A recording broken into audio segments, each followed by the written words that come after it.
Well, we're very excited to have Rick Plinn here today from the Utah Office of the Property Rights Ombudsman. We have a long-standing relationship with the Ombudsman's office, and Rick's been here with us a couple of years now, I think, helping with this, and he's doing the whole presentation today. So we're really excited for that.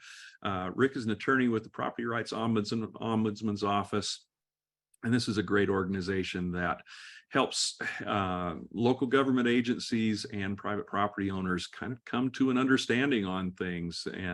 And we appreciate Rick. He's been practicing law for a while now, has his law degree from BYU. So we'll turn the time over then to Rick. All right. Thanks, Jason. Excited to be here. I've appreciated the opportunity to come and do this for the last couple of years, and always looking forward to doing these legislative updates. We spend, a lot of time during the legislative session kind of closely tracking legislation. So if not for the opportunity to come and present this, and I don't want all that time to painstakingly watch hearings and track bills to be in vain. So we appreciate the opportunity to come. I'm going to go ahead and start sharing my screen here. Okay. Sure, there we go.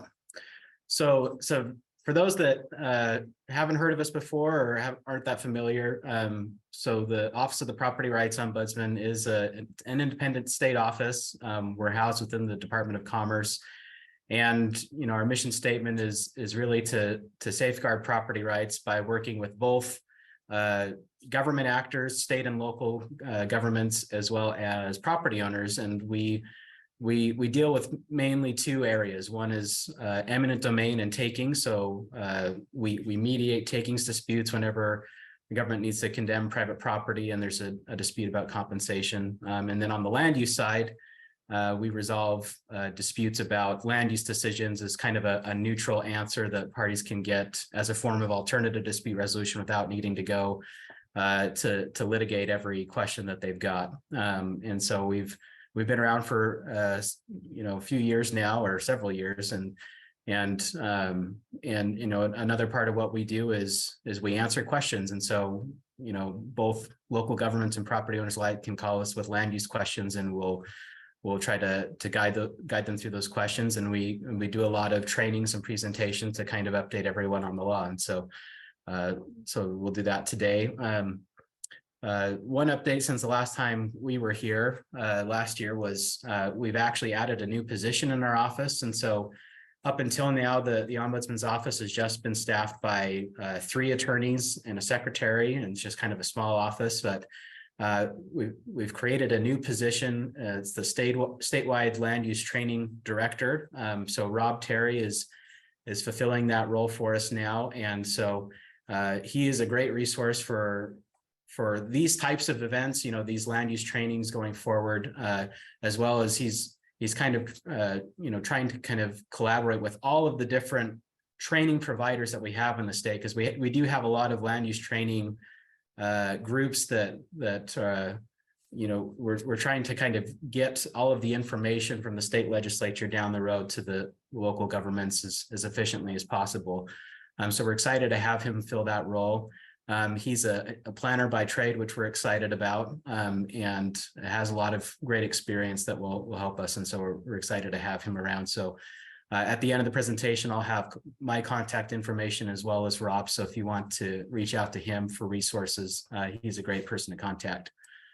But we'll go ahead and jump right into the legislative session. It was a big one this year for land use and development issues.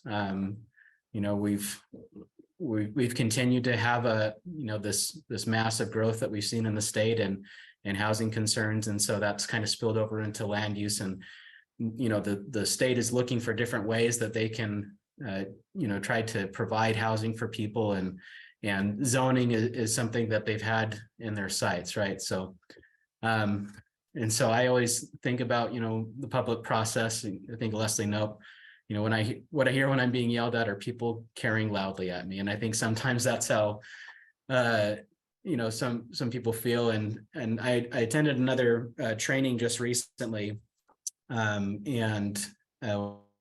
one of the presenters was a mayor, and commented on how the feeling is that the state legislature likes to remind local governments often that, hey, you exist because of us, and and you can zone because of us, and so if you don't zone the way we like, then there's that threat of we'll step in. And so zoning may have started out feeling a little bit like this, where the state kind of turned over the keys and just let local governments loose as far as, you got some self-determination in how you want to do things. And I think maybe recently some people have started to feel a little more like this, where it's started to feel a little restrictive, or, there's been this lament that, that the Land Use Development and Management Act, LUDMA, has kind of become so technical that local governments are having a hard time keeping up with state level changes that they've got to comply with. So my hope is that I can kind of walk you through some of those changes this year, and we'll try to get through as much as we have in this time. We'll start with, we had 3 big bills, the trio of land use task force bills this year. So for those that aren't aware, the land use task force is a group of representatives from both county and city governments, so the League of Cities and Towns and Counties, as well as the Property Rights Coalition, and Home Builders Association, and those that represent developers and that side. And so it's getting those stakeholders all in the same room over the interim sessions to kind of hash out land use and development issues that would be coming up for the next legislative session, and trying to get consensus on those items, so that as the legislative session goes on, that things run a little more smoothly. And so there were 3 bills that were kind of a result of the land use task force this year. And so these bills here. We've got House Bill 364, Housing Affordability Amendments, House Bill 406, Land Use Development and Management Act modifications, and Senate Bill 174, Local Land Use and Development Amendments. But beyond these 3, there's a lot of bills that I'll try to cover today.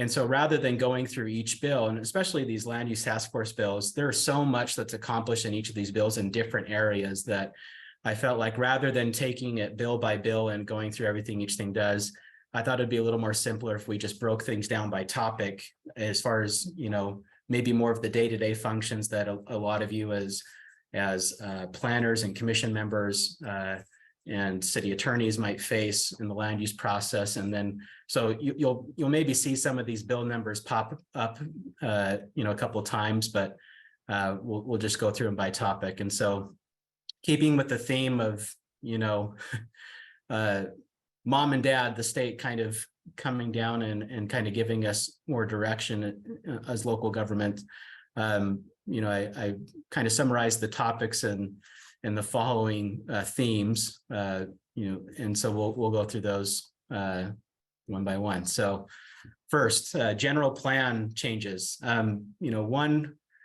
I guess one thing that I've seen in the last couple of years is, obviously the state is concerned, and they've been stepping more and more into, local land use issues, but at the same time, they still want to give local governments, they want to keep that discretion at local government level for land use planning. And so I think one way that the state has tried to kind of get their points across at the local level is to kind of continually define, how general plans should be done, right? And so there's been requirements the last couple of years to do general plans in a certain way and to update general plans. So that's one thing, is with the number of changes both this year and last year. I mean, I think it's safe to say that almost every community in the state in the next few years is going to be updating their general plan if they haven't done it for a while. So it's something to keep in mind and pay close attention to. So kind of to start as a recap from last year. So the 2022 legislative session had 2 bills that added some requirements to general plans. And so that was House Bill 462, and that defined specified municipalities and counties, which basically boils down to, if you're in a county of the 1st, 2nd, or 3rd class, if you're a town or a city that has over 5,000 population, or you're a county with unincorporated population of that much, you're a specified municipality or county. And so you're required to have a moderate income housing element of your general plan by last year. So that deadline's already passed. And then Senate Bill 110 from last year also requires all cities and counties except cities of fifth class in town to include a water use and preservation element in their general plan by 2025. So there may be some that are working on that currently and or looking at that in the next couple of years. So to add on to those requirements from last year, there was a few changes this year that the legislature made to general plan requirements.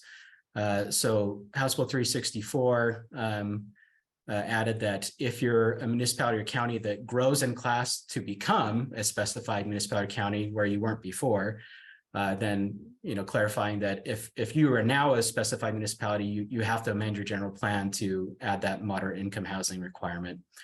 And also add some requirements for moderate income housing compliance and reporting requirements, and establishes a new appeal process for determinations of non-compliance, because there's especially this year there's some consequences if you don't get that moderate income housing element, and we'll talk about that a little later on.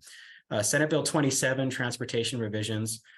This involves those that have a station area in their jurisdiction. And so there was a deadline, which was June 1st, 2022, that's already passed, that you were supposed to have a station area plan if you have a station area.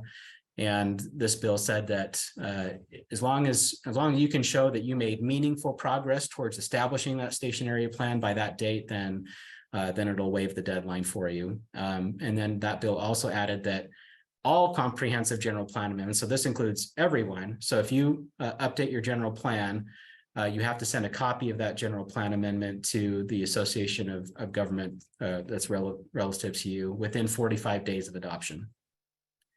Senate Bill 76, water amendments.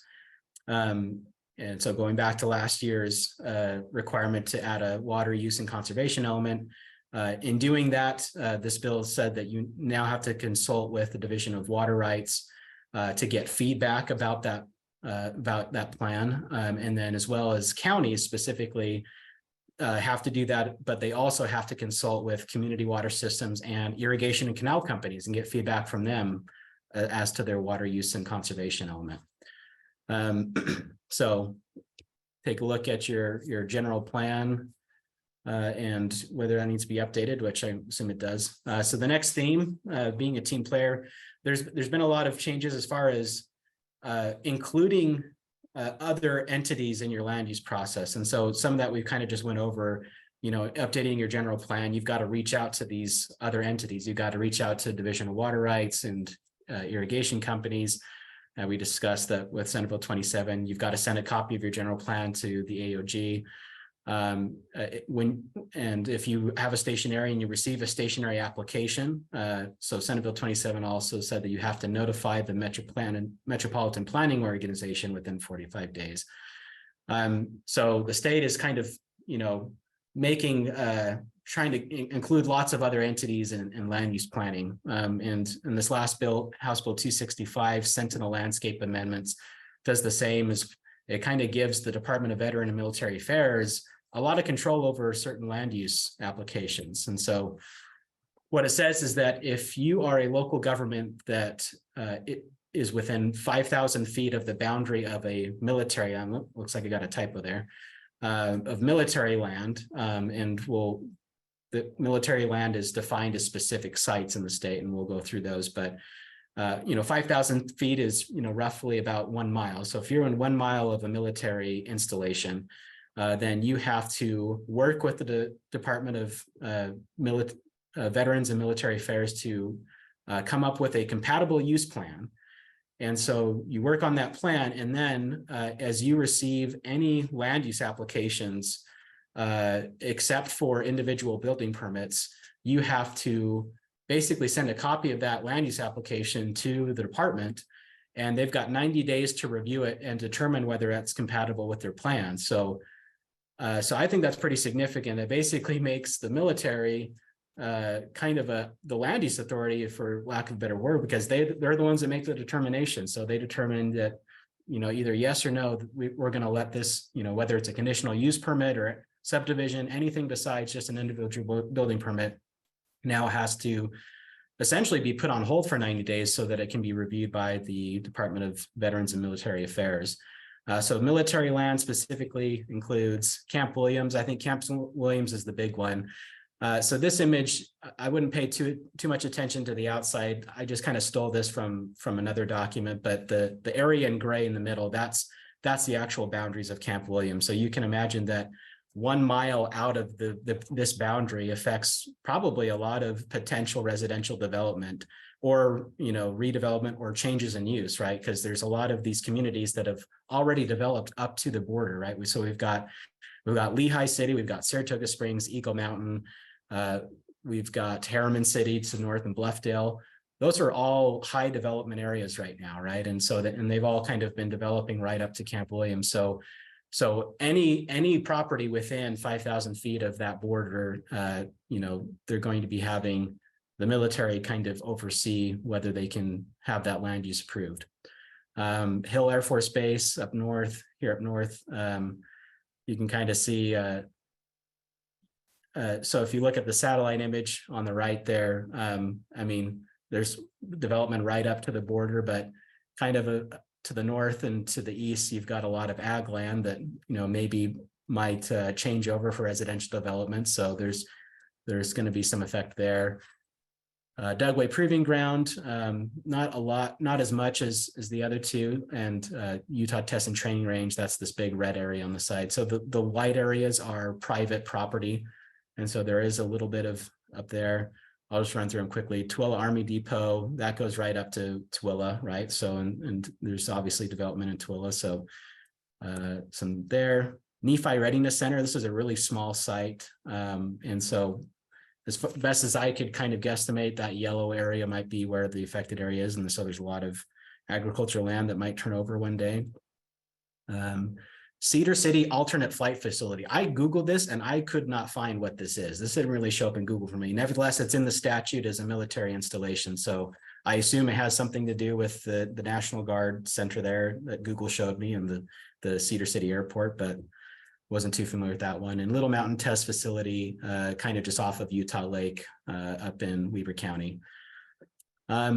So the next category of legislative changes are changes to the either municipal incorporation or annexation, kind of defining, you know, the municipality in general. Senate Bill 37, this just kind of made a lot of minor changes. So if you are planning to incorporate, then I would check the code. It should be updated with the new changes now. So just comb through that while you're doing it to make sure you're getting all of your ducks in a row. But basically, it for the most part, it did mention that if your incorporation spans 2 counties, you got to file it in both counties, and then they work together under the direction of Lieutenant Governor to fulfill the requirements. And that actually transfers a lot of the duties that were previously under the Lieutenant Governor and kind of puts those on the county. House Bill 406, this is one of the big land use task force bills. It did have a lot of changes for annexation, but it did something interesting that I think was a mistake and probably will be walked back next year. And there's been talk that there's actually a much larger annexation rewrite next year that's probably coming. So I don't know to what extent that these changes will matter all that much if it's going to be changed all again anyway, but they did a lot of work to just give a specific definition to rural real property that the annexation code didn't have before. I mean, rural real property was part of the annexation process, but it just kind of took its definition from other parts of the code. But now they specifically defined it for annexation, and they tried to, I think the intent was to try to limit rural real property to really large areas. I think it was 1,000 acres that, you know, they wanted to only be considered rural real property. But I'll talk about why the bill made a mistake and probably undid that work. So the bill also allows, you know, in the last couple of years, there was a change that tried to limit annexations that would create an unincorporated island or peninsula. And what this bill says that if the result of your annexation is actually to reduce an existing island or peninsula, then have at it. You know, let's go ahead and try to reduce those. So it allows that.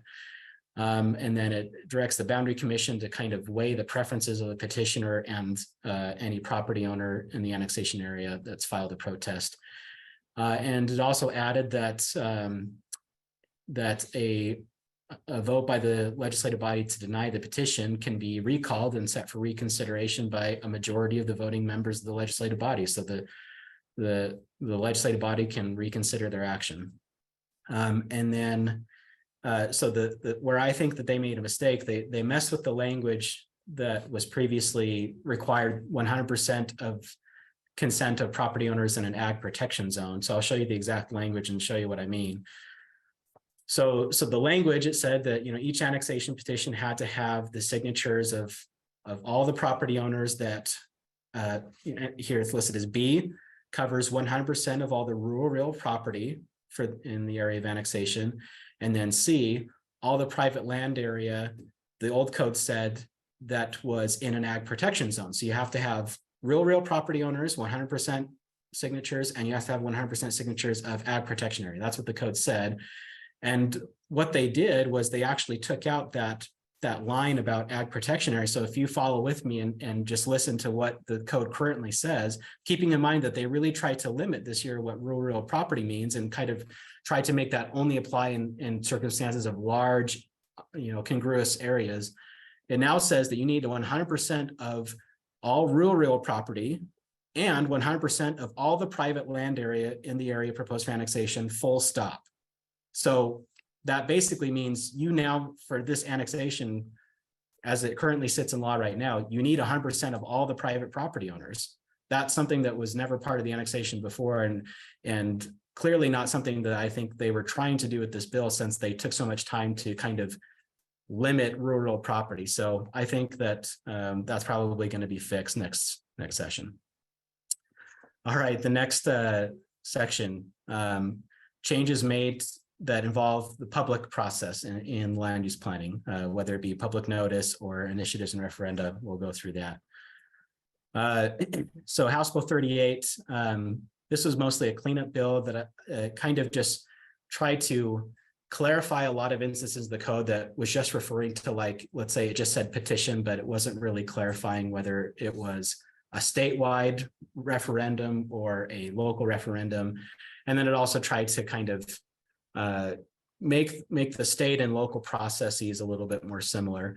But one big thing it did do was it kind of changed some of the unlawful acts and said that you can't sign the same petition more than once, and you can't attest that you signed the petition on a particular date that you didn't sign it. And it also makes it unlawful for someone to pay to remove or add a signature or to accept payment for the same. And so that was arising out of, I guess, there were these businesses that a lot of them were coming from out of state, but their whole operation was to basically pay to get either try to kill a citizen initiative or referendum by getting signatures removed, or paid to kind of get those signatures so they could be passed. And so that's now illegal. House Bill 68 petition amendments. This just kind of takes all sorts of kinds of petitions at county or local level that require signatures, citizen signatures, and kind of puts them all in the same area of the code and election code. So anywhere else, like if you go to like the initiative or referenda code, they'll just kind of refer you back to this section. So it's a nice cleanup bill. Senate Bill 199, local land use amendments. So this was an interesting one. We currently have at this, so for a statewide referendum, which is, if the legislature passes a law, then the citizens can sign a petition to basically have that referred to a ballot so that they can overturn it. And at the statewide level, because both state and local referenda are provided by the Constitution, but it says that they'll be governed by statute. Essentially, this legislature can pass the rules about the procedure, right? And what the statewide referenda says under the Constitution is that you can refer any statewide state legislative action, except for those that pass by a 2/3 majority, right? So if it passes by more than 2/3 majority, it's not referable.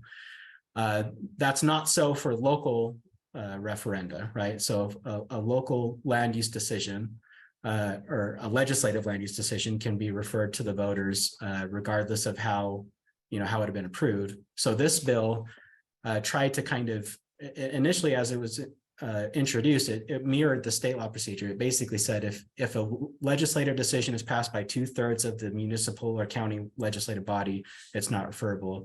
By the time it actually got passed, it changed that to unanimous votes. So this bill says that if a legislative decision is passed unanimously, it can't be referred to the voters.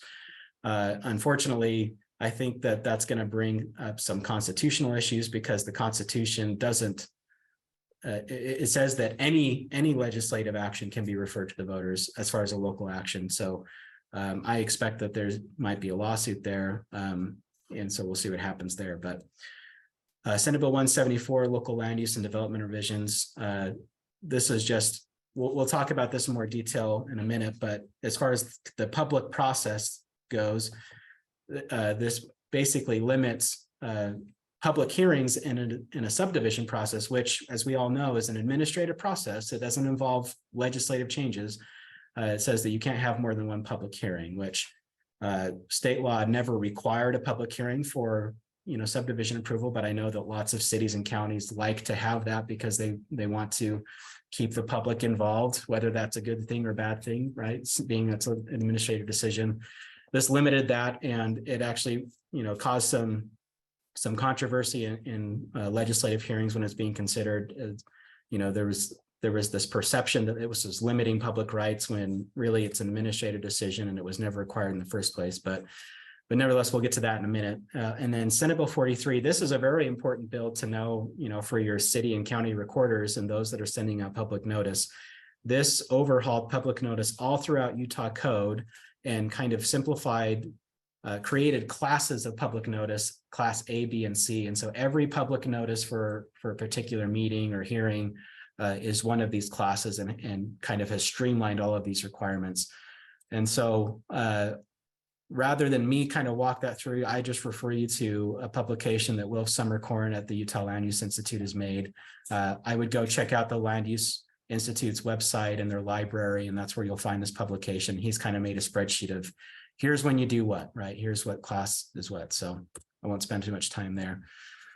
Okay, state level changes. So this is kind of more of the meat and potatoes of changes to LUDMA or local land use processes that the state has come down and said, okay, we want you to now do this. And so we'll walk through those. House Bill 206 involves those that might be close to an airport. So political subdivisions that have an airport influence area, which similar to the Sentinel Landscape Bill is 5,000 feet. So if you're a jurisdiction that's within 5,000 feet of an airport runway, and it doesn't have to be just, we're talking about any, regional or small airport too, not just Salt Lake Regional, right? So previously state law basically said that, local governments could pass certain airport land use regulations, but now this has changed to now you must adopt airport land use regulations in these airport influence areas. You got to provide this airport overlay zone and kind of meet these state standards. And if you fail to adopt such a airport overlay zone by December 31st, 2024, then state law has done it for you. They'll say, okay, we'll set forth the zoning of what's required for that overlay zone. And so they kind of spell out, certain conditions, including that the property owners have to basically convey or sell an navigation easement to the airport owners as a condition of their approval to kind of keep that airspace unrestricted.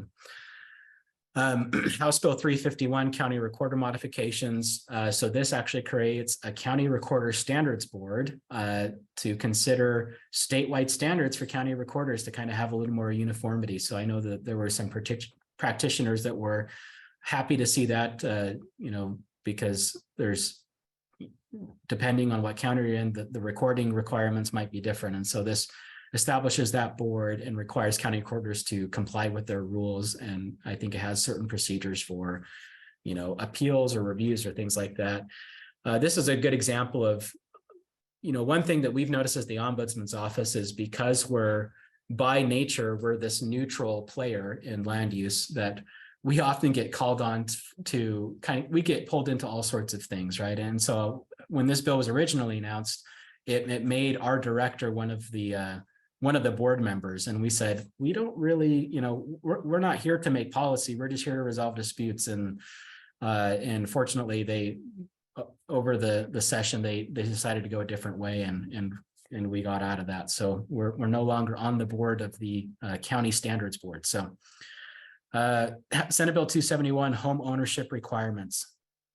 So this requires that cities and counties cannot enact or enforce land use regulation that regulates co-owned homes differently than any other residential unit. So co-owned homes specifically means residential unit that's jointly owned in any manner or form by a combination of individual entities. So what does that mean? So this came from a practice where multiple investors were buying a single family dwelling for purposes of a short-term rental business use, right?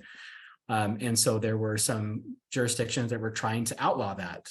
So I think the takeaway is, if you want to try and curb short-term rentals, you still have the ability to do that. You can outlaw short-term rentals. Just don't try to do it by regulating who can own property. That's kind of a no-no, right? That's where we get in trouble with the Constitution. We can't be passing laws that tell who can own property and who can't, right? So that bill has tried to kind of take away that avenue. If you want to regulate short-term rentals, just pass an ordinance. Transit district amendments. So this is only involves those that have small public transit districts. And so it says that political subdivisions need to enact a governing ordinance that establish methods for appointment to that small transit district board and their membership. So then here are the big bills that we kind of wanted to talk through. These are the ones that I think everyone needs to be aware of. House Bill 406. So I'll just walk through by subject the different things that it changes. This is all changes to LEDMA. So first is a quick one, is just kind of clarifies that a lot line adjustment doesn't need a subdivision amendment if all you're doing is kind of changing the outside boundary of a subdivision, and vice versa. Subdivision amendment isn't considered a lot line adjustment.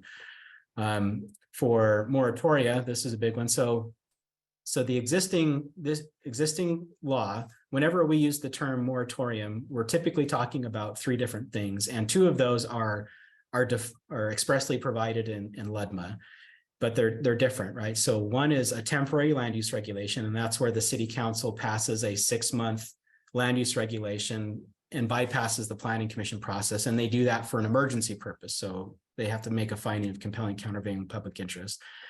And then the other type of thing that we call a moratorium is the pending ordinance rule, which is the exception to vested rights. So when someone submits a land use application, they're entitled to be reviewed under the ordinances that are in effect at the time they apply, unless the city or county had prior to that already started the process of amending that ordinance. And then if that's the case, then the application can be held for up to 6 months while that ordinance amendment is processed. And if it doesn't go through, then you have to process the application. So what this bill did is basically said, you can't take those two different types of moratoria and stack them on top of each other to further delay a land use application. So if a land use application has already been on hold because there was a jurisdiction-wide temporary land use regulation, then you have to process the application regardless of if you then initiate an ordinance that would give it another 6 months, and vice versa.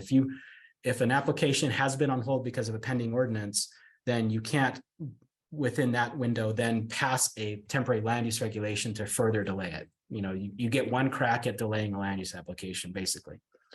Exactions.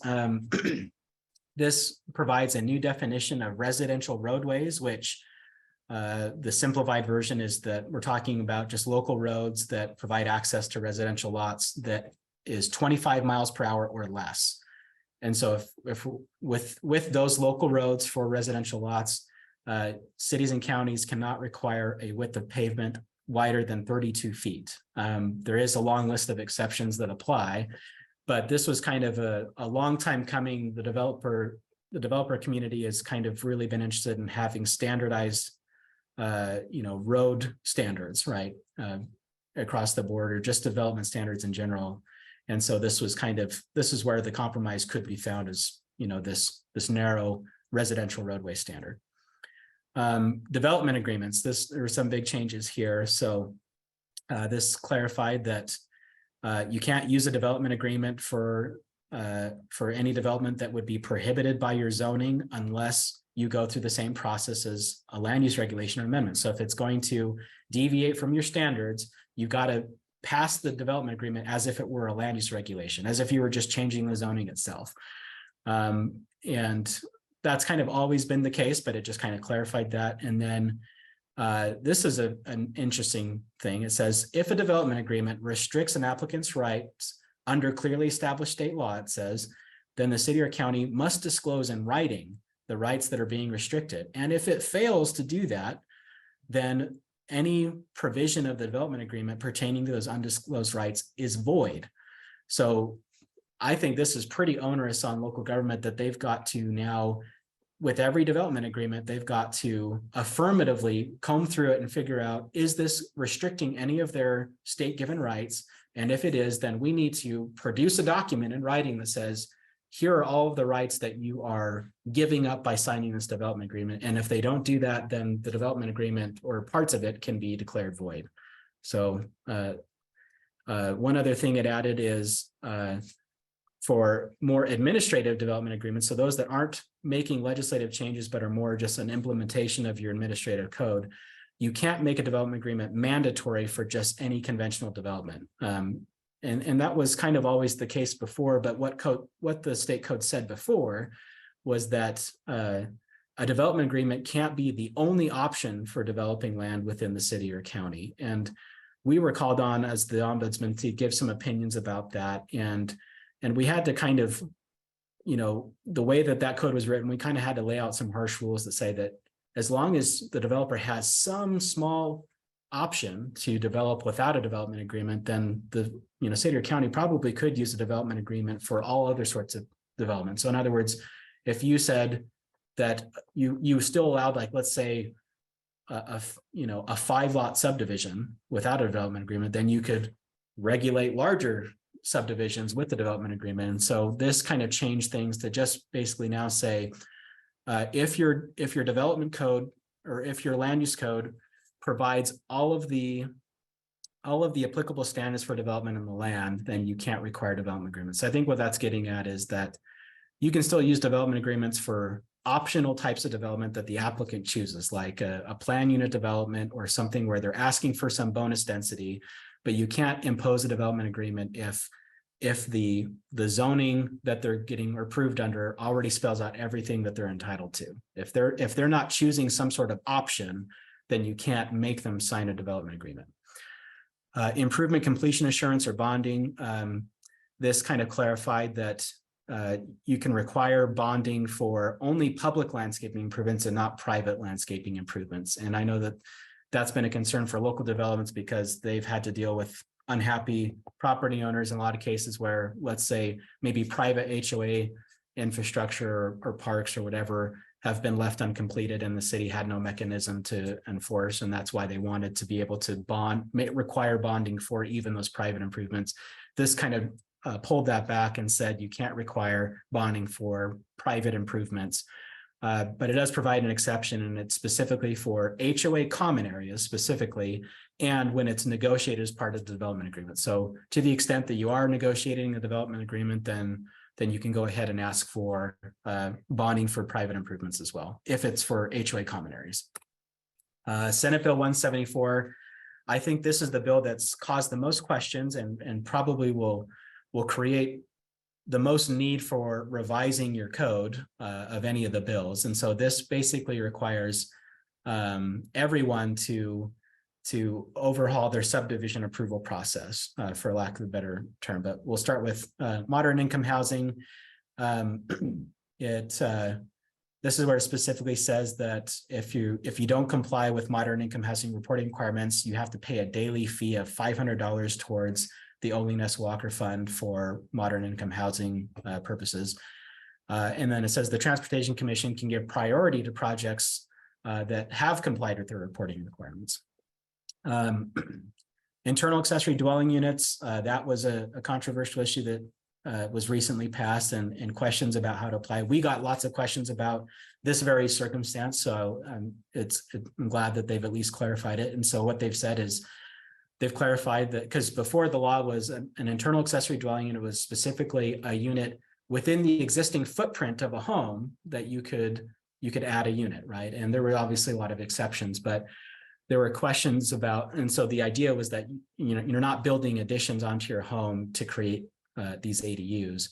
But there were a question about, well, does it, within the existing footprint, what does that mean as far as what if we build an addition above a garage? You know, if you've got kind of an attached garage, could we build an addition above that garage and have it be a unit? And this says yes. And if you know, within the existing footprint includes above habitable garage units as additions. And then there was a question about whether new construction could just build in internal accessory dwelling units and have them approved. And because I think the intent of the bill last year, or I don't remember if it was 2 years ago now, but it seemed to be, the idea was that we were going to try to create more housing units within the existing stock of housing, right? But so there was questions about whether new construction could take advantage of this. And so this bill says, yes, if you're building new construction, you can essentially build in an internal accessory dwelling unit.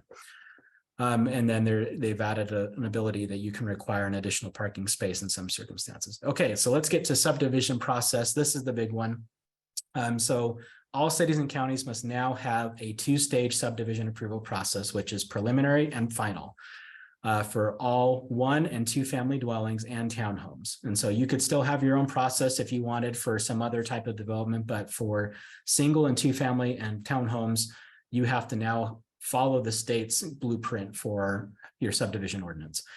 And you have to have this in place by certain dates. So if you're a specified municipality or county, which is same as the moderate income housing definition, you have to have this done by February 1st. As well as if you're a county who is a voting member of the Wasatch Front Regional, blanking on the name, or members of the Mountain Land Association of Governments, you have to have this done by February 1st. Everyone else that isn't included in that definition, December 31st of 2024. And so you've got some time, but you know, take that time to get your ordinance set up. I know there's plenty of cities that have already called us that they're working on it right now and have already had questions about it. So hopefully I can maybe clarify some of those questions that have come up. So you have to designate a single administrative land use authority, which is a new defined term.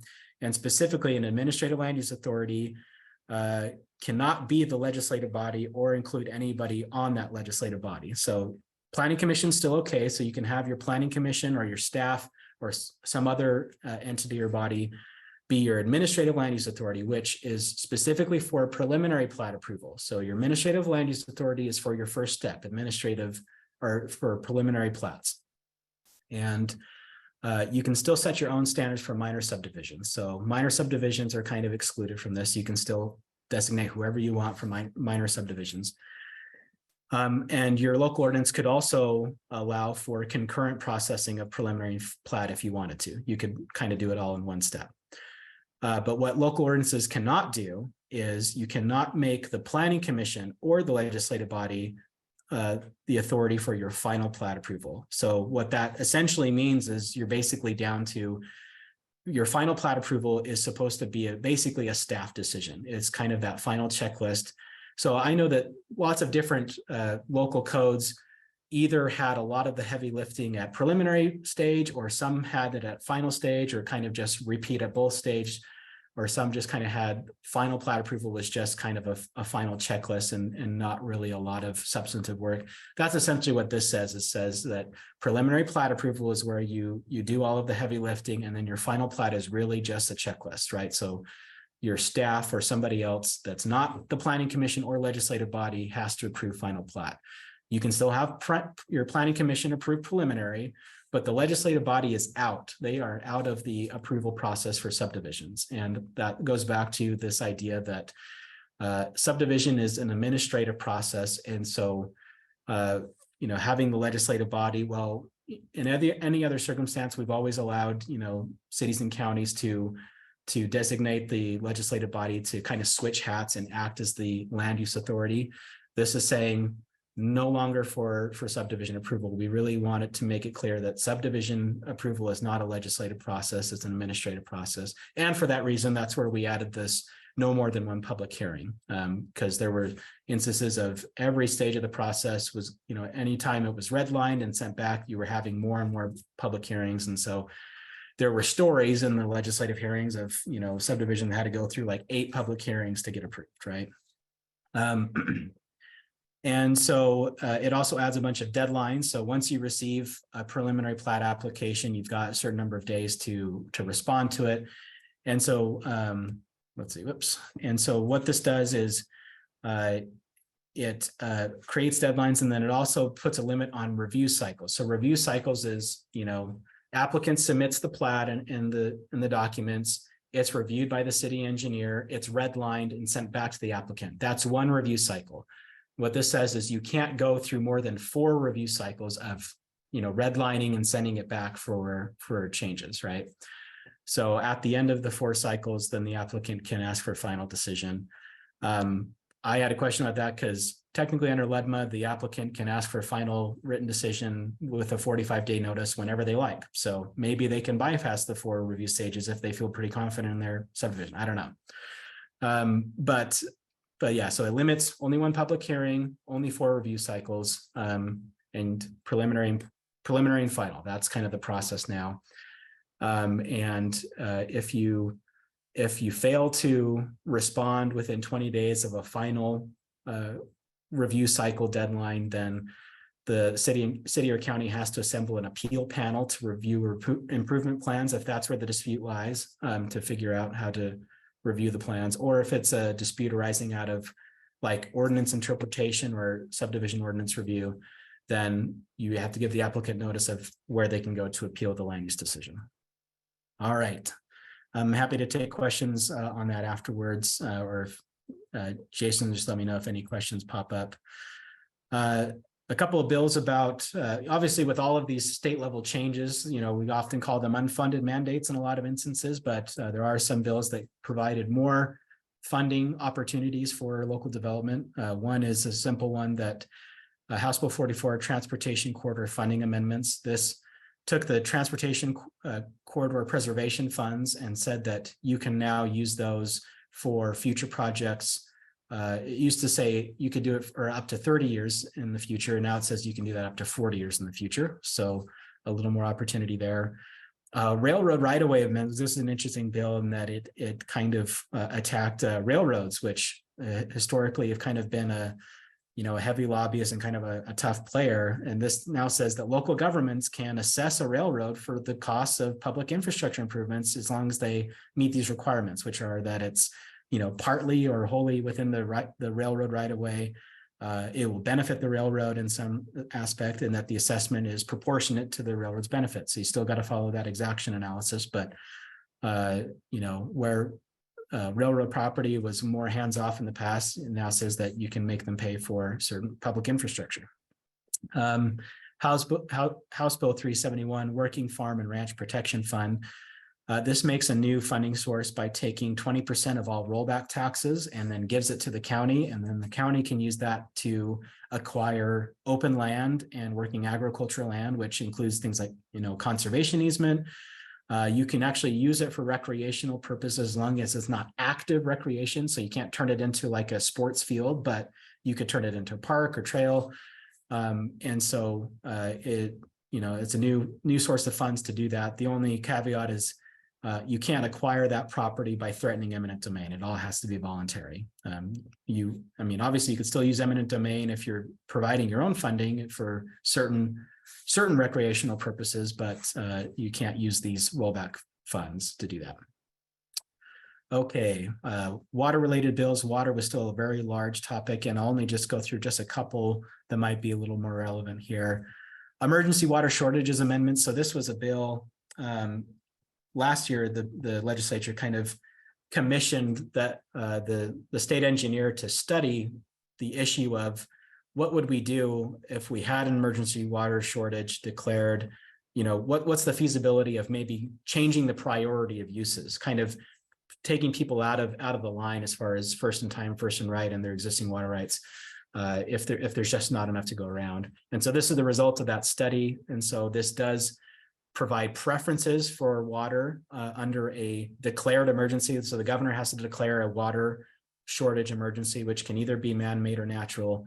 And the order is as follows. So in order of priority, it's first drinking, then sanitation, fire suppression, commercial, agriculture, animal welfare, and finally electricity. So potentially someone who is further back in the line from another water user could ask for a jump in the line to get water for one of these purposes. And what it does is it also makes the Department of Agriculture and Food, it turns them into mediators. So they can now mediate takings claims that result from that, from a taking for being, I guess, shortcutted in line. And so hypothetically, this kind of a dispute would be one that would naturally fall under our office as a takings claim. So we would normally be one to mediate that, but this bill actually took this very limited circumstance and took it out of our office and says, no, the Department of Ag and Food will mediate those claims. So if you've got questions or if that ever happens, and obviously I don't think this will ever come up, hopefully, that we don't have this situation, but the state's now prepared for it. So water exaction amendment, Senate Bill 158. This sets forth the standards that need to be followed for exacting, water shares for culinary water or anything that's a water exaction. It tells you how to calculate it. It says that cities and counties could impose a reduced water requirement for good cause. So they, here's the requirement, but the city, if they would be getting more than they need, they can ask for less. And it also allows the applicants to provide data and information to justify a reduced water exaction for culinary water. So review that for more details. And then Senate Bill 251, secondary water metering. This just provides that, because previously there was this new rules that by a certain date, basically we want all secondary water to be metered, right? This basically clarified that the secondary water suppliers aren't required to water every single water connection. They have to just meter strategic points in that system under certain circumstances. And so I always like to just quickly run through failed bills, because it usually means that they'll be coming back in next year's, or at least gives us an idea of what people are thinking. So this is an important one, I think, for this group that's involved with risk management is House Bill 173, what ended up being called Citizen Empowerment Task Force, but originally was called Government Attorney Fees Amendments and had been run 3 times in the past and failed, which essentially just tried to create or open up the ability to recover attorney's fees in civil lawsuits against the government, which before wasn't allowed. This is Representative Kira Birkeland out of Summit County. Had tried to run this bill several times, and it never got the light of day before. It never got to a hearing, but this year it did. So it did get to a committee hearing, and it was eventually substituted and really watered down to a different concept. And this concept was that it was going to create a task force to essentially study the most common non-criminal causes of action that the government would be bringing against a citizen, study things about barriers to due process and what would be the feasibility of attorney fees against the government. But even that reduced, watered down version didn't make it out of the legislature. And so I imagine it will be reintroduced next year under this new concept, this new version. House Bill 196, eminent domain revisions. This failed last year, failed again this year, and the sponsor has basically communicated that he ran for office on this very idea of running this bill, and so he plans to run it every time he's in office, every year he's in office. And what it basically does is removes the use of eminent domain for any kind of park or recreational purpose for trails or parks. Currently, you can do that under certain circumstances. You can't, use eminent domain for purely a hiking trail, but if it's with alongside a road or transportation corridor, you can do certain recreational uses of eminent domain, and this would have eliminated it. Short-term rental amendments, there were 2 bills that address that, and so that continues to be a hot button issue, and so we'll see that come back again. And then this last one, the very end of the legislative session, there were these 3 bills that all came out about the same time about public infrastructure districts, and now these new defined terms, dedicated infrastructure district and limited use infrastructure districts. And so we already have public infrastructure districts in our code that was passed a couple of years back. And these two others are similar to it, and they just kind of vary in some minor aspects. But this is all about providing an alternative funding source for public infrastructure for developers. They essentially, rather than doing exactions or paying impact fees, it's a way for financing those improvements by assessing the ultimate end users, the lot owners, right, would be assessed for those improvements. And I think that the idea behind this, so one of these bills did get to committee hearing, and there was a lot of questions about it. And so I think that they didn't pass because they need a lot of work and they were introduced late. But I think the policy behind wanting to get these things from the developer's perspective is that it opens them up to certain bond markets that they weren't available to before. And so we'll see those come up. But with that, I think that's all that I had prepared, but I'm happy to answer any questions. Or you're always welcome to contact me afterwards as well. Wow, Rick, we've been drinking from the fire hose. It was a lot to cover this year. That was a lot of information. Folks, if you've got questions, please type those into the chat box right now. We've got a couple in here already, but please type those in so we can answer those questions. First and foremost, I had a couple of people ask if we could get a copy of the presentation, and Rick has consented to allow us to send that out. So we'll send a copy of those slides out later today when the recording goes live.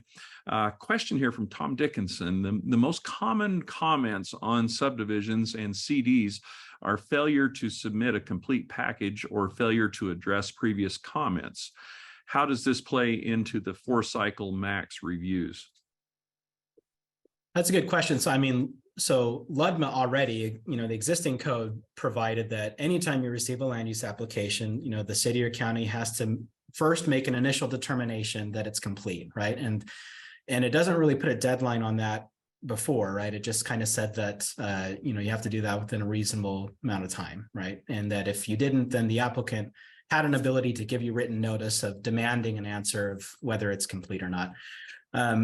As far as how that fits into this new review cycle process, I think the review cycle is specifically defined to be, I guess that maybe that would be a review cycle because, the review cycle is they give you the materials, you review it, you redline it, and you send it back. And so that's a good question. Maybe if you maybe follow up with me, and so I have some time to look at it closer to just make sure that whether that's kind of excluded from review cycle, if we're only talking about review cycles after a complete application, or if the determination of a complete application is one of those review cycles. That's a great question. I hope to be able to follow up on that. Okay, next question here. First a statement. Mayor Anderson says, "I feel totally overwhelmed as a small town mayor," and I think I would say you're not alone, Mayor. The second part of that: are there any provisions for a developer being assessed cost for reviewing, and then it cuts off there? I don't know if we can fill in the blanks on that. Well, I think that already in LUDMA, right, it provides that, you can charge application review fees, right? But it says that the limit of that is you can only charge an amount of a fee that covers the actual cost of reviewing. So to the extent that if you're incurring more costs in reviewing applications, then you can appropriately adjust your fees to account for that. You just have to make sure that the fee amount you're charging is, you could essentially itemize that for your actual costs if called upon, because LUDMA does allow the applicant to request an itemization of your fees. Okay, great.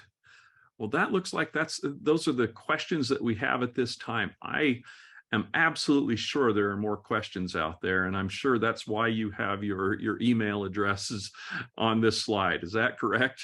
Right. So you're welcome to contact me for questions about the presentation, but I've also put Rob Terry's email here as well, since he's the new statewide land use training director. So going to the mayor's point, right, that I think a lot of local government officials feel overwhelmed, and so there's all sorts of. I think that the good thing, though, is there's lots of people out there that are available to provide training and resources to help you understand. And so Rob's job is to essentially coordinate all of those players and make sure that we can get that information to you as efficiently as possible. So yeah, if you're in need of resources and don't know where to look for it, please reach out to Rob and our office and we can help you. Awesome. And just one comment, thanks for highlighting the ADU garage provision. That's a question that they had, and I know that's something that's on a lot of people's minds right now as well. Well, thank you once again, Rick, so much, and Rob for being here in this presentation today. Folks, we'll be posting this up later on our YouTube channel, so I encourage you to go there and subscribe to the channel so you get that. But I will be sending out an email that has the slides and the link to that as well. I know we had a lot of people that probably weren't able to attend for one reason or another, and feel free to pass this around, because that's the goal of this, is to get the information out. Once again, thank you so much, Rick. Any final words?